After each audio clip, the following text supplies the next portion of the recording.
Assalamualaikum warahmatullahi wabarakatuh. Apa kabar anak-anak hebat kelas 6? Semoga kalian selalu sehat dan tetap semangat ya.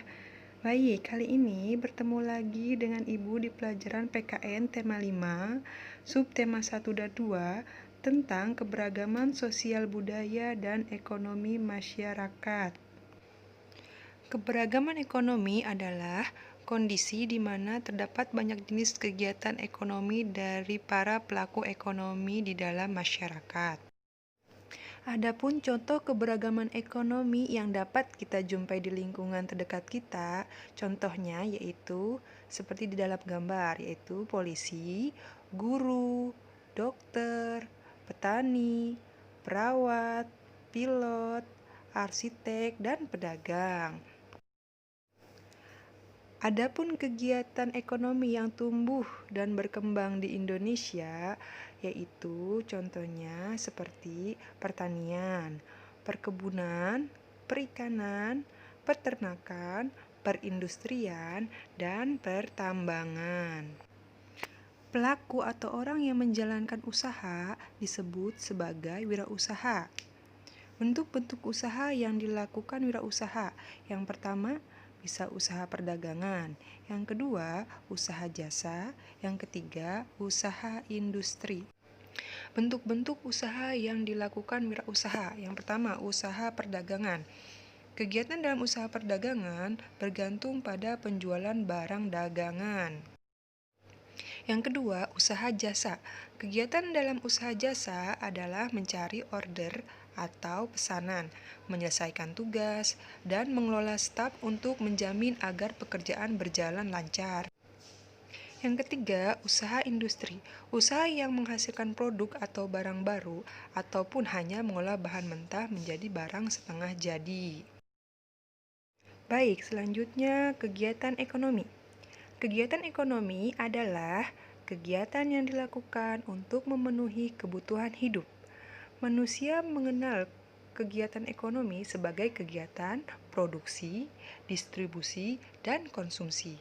Tujuan dari kegiatan ekonomi sendiri yaitu sebagai sarana pemenuhan kebutuhan dan menghasilkan keuntungan bagi umat manusia.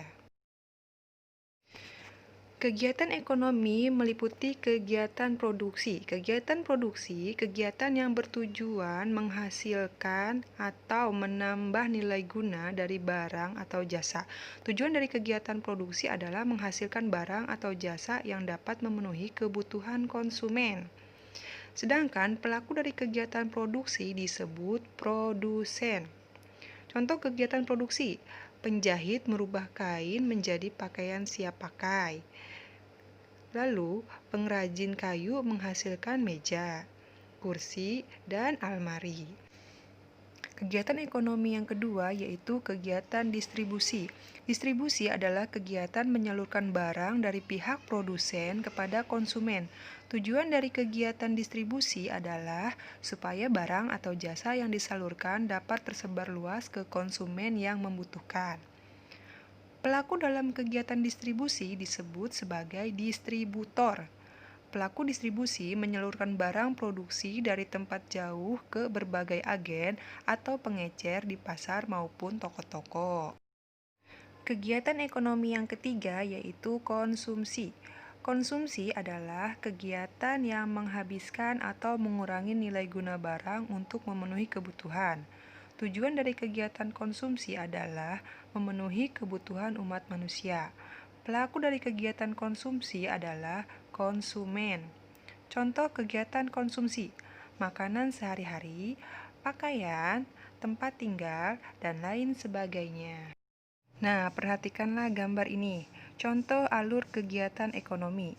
Nah, dari kayu hutan, lalu ditebang, lalu menjadi kayu gelondongan, lalu dibuat meja kursi oleh pengrajin kayu, itu disebut kegiatan produksi.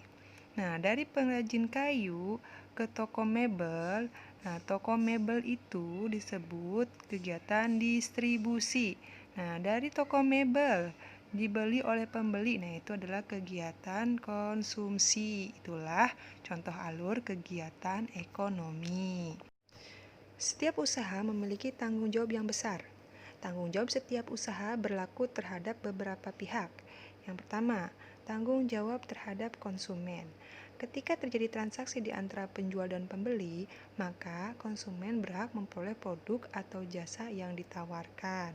Yang kedua, tanggung jawab terhadap karyawan. Hal yang menjadi tanggung jawab pengusaha terhadap karyawan adalah memberi upah yang sesuai dan tepat waktu. Tentunya sebagai pengusaha juga tidak boleh mempekerjakan karyawan terus-menerus tanpa waktu istirahat. Yang ketiga, tanggung jawab terhadap lingkungan.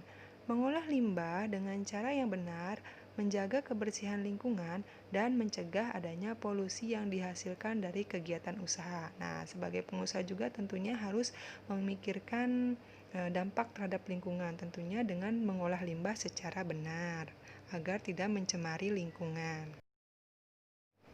Selanjutnya, kerjasama dalam berwirausaha.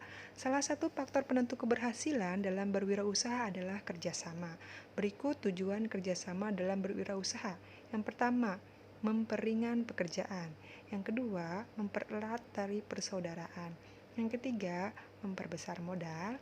Yang keempat, memperbesar peluang keberhasilan. Adapun cara menyikapi keberagaman usaha di masyarakat. Yang pertama, tidak mencela atau merendahkan usaha orang lain. Yang kedua, tidak membanding-bandingkan usaha orang lain. Yang ketiga, menggunakan produk usaha tersebut. Untuk menambah pengetahuan kalian, bacalah buku paket tema 5 kelas 6, mata pelajaran PKN. Untuk selanjutnya, tugas kalian yaitu tulis soal beserta jawaban di buku tulis kalian, terdiri dari 4 soal.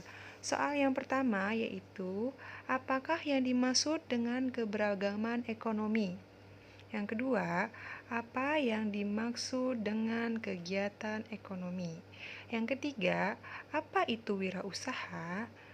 Yang keempat, apa saja yang termasuk dalam kegiatan ekonomi? Setelah kalian mengerjakan tugas, jangan lupa untuk upload di Classroom. Sekian penjelasan dari Ibu. Tetap semangat anak-anak Ibu yang hebat. Wassalamualaikum warahmatullahi wabarakatuh.